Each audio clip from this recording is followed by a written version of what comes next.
Una-una, hingan po muna natin kayo ng reaksyon sa Bagong Alyansa Makabayan regarding po dito sa patuloy po na parang araw-araw po may mga bago pong update tungkol nga po rito sa mga pag-iimbestiga sa mga maanumalyang flood control projects po, Sir Raymond.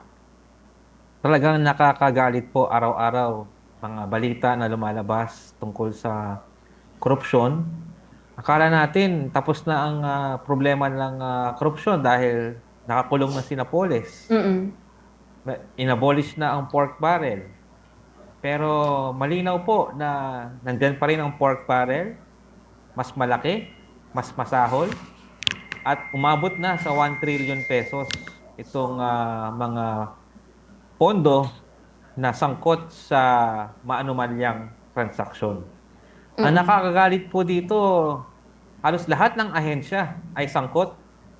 LGU, ah, mga ahensya ng pamahalaan, Kongreso, Senado, Office of the Vice President, at ang presidente na gumawa ng budget. Kaya ang tanong ng tao, eh, hanggang saan tayo magtitiis? No? Hanggang kailan tayo magtitiis? Sobra na, tama na Mm-mm. itong korupsyon sa ating bayan. At ang gusto natin may managot dito.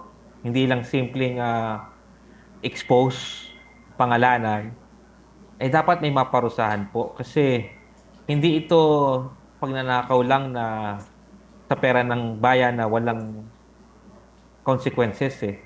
Mm-mm. Ang pagnanakaw po na ginawa nila ay pagnanakaw sa pera na dapat inilaan sa eskwelahan, sa ospital, sa maayos na infrastruktura. Kaya po ang laban sa korupsyon ay laban po para sa mabuting pamamahala at para sa mas magandang kinabukasan. Kailangan magkaisa yung maraming stakeholders. Mm-mm. No? Kabilang siyempre ang pamahalaan dyan, pero hindi dapat iasa lang sa mekanismo ng Kongreso.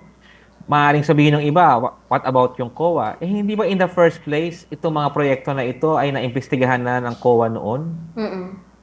Dapat ang mga proyektong ito ay nasilip na ng napakarami nating ahensya.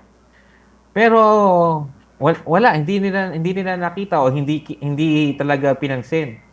Ang binabanggit ko po ito kasi ang marami sa mga organisasyon na katrabaho ng bayan, mga NGO, mga church groups, pinahirapan ng mga prosecutor, ng iba't ibang ahensya dahil daw yung mga financial transaction, kahit maliit ang laman ng pera sa mga bangko,